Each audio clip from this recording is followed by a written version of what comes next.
Poland urges EU to slap sanctions on Russian oil and gas.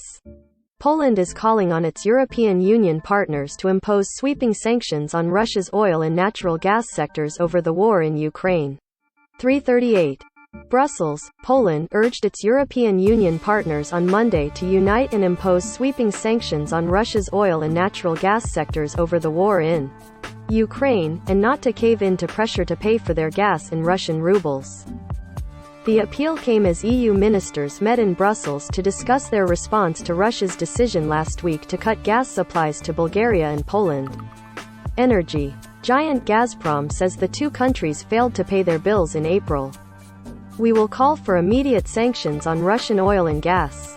This is the next, and urgent, and absolute step, Polish Climate and Environment Minister Anna Moskva said. We already have coal. Now it's time for oil, and the second step is for gas. The best option is take them all together.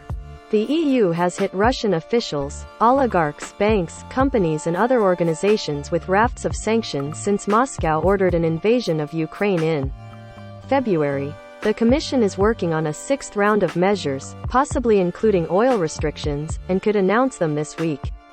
The measures would have to be approved by the member countries, which could take several days. In a move last week branded in Europe as blackmail, Russian energy giant Gazprom cut supplies to Bulgaria and Poland.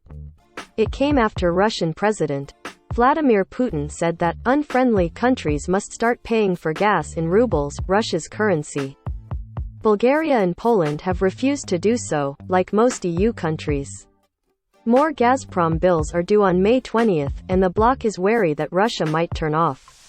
More attacks then. Russia rejects the claims of blackmail. Both countries informed the ministers that consumers and industry face no immediate supply risk. EU Energy Commissioner Kadri Simpson warned that Gazprom's action clearly shows that they are not reliable suppliers, and that means all the member states have to have plans in place for full disruption to their supplies. The 27-nation EU imports around 40% of the gas it consumes from Russia. But some member countries, notably Hungary and Slovakia, are more heavily dependent on Russian supplies than others, and support for a gradual phasing in of an oil embargo is emerging. Germany believes it could cope if supplies of Russian oil were cut off by Moscow.